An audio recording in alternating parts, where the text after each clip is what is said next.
السلام عليكم ورحمة الله تعالى وبركاته. إخواني أخواتي، ما تنسوش تابوناو، فعلوا الجرس، ديروا لايك باش نوصل لكم كل حاجة جديدة. وشكرا للخبر الجديد والرسمي: حكيم جياش رسميا لاعب لفريق الوداد البيضاوي، بعد ما كتقدموا له عدة عروض من عدة فرق أوروبية ومغمورة، وما بغاش يمشي لهذوك الفروق هذا، وفضل باش يجي الفريق الوداد البيضاوي لأنه لاعب ديال فريق الوداد البيضاوي.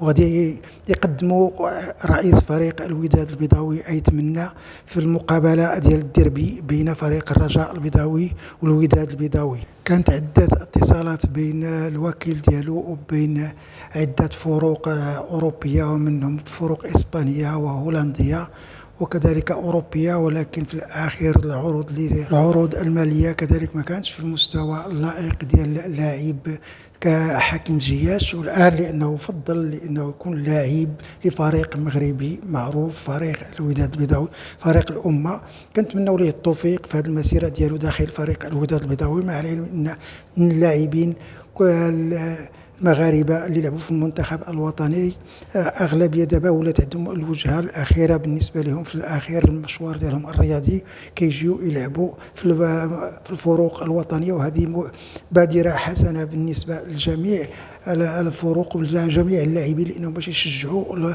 الدوري المغربي ويكون في المستوى العالي المطلوب. ما نسوش كذلك لأن اليوم إن شاء الله، لأن غادي يكون استقبال حار للمنتخب الوطني لأقل من اللي فاز بكأس العالم في الشيلي، وهذيك الملحمة اللي كانت في كأس العالم اليوم مع السادسة بالتوقيت المغربي، السادسة مساء، غادي يكون واحد الموكب في مدينة الرباط في العاصمة الأنوار، ومن ثم غادي يتجهوا إلى القصر الملكي اللي غادي يكون استقبال حار من طرف جلالة الملك نصره الله.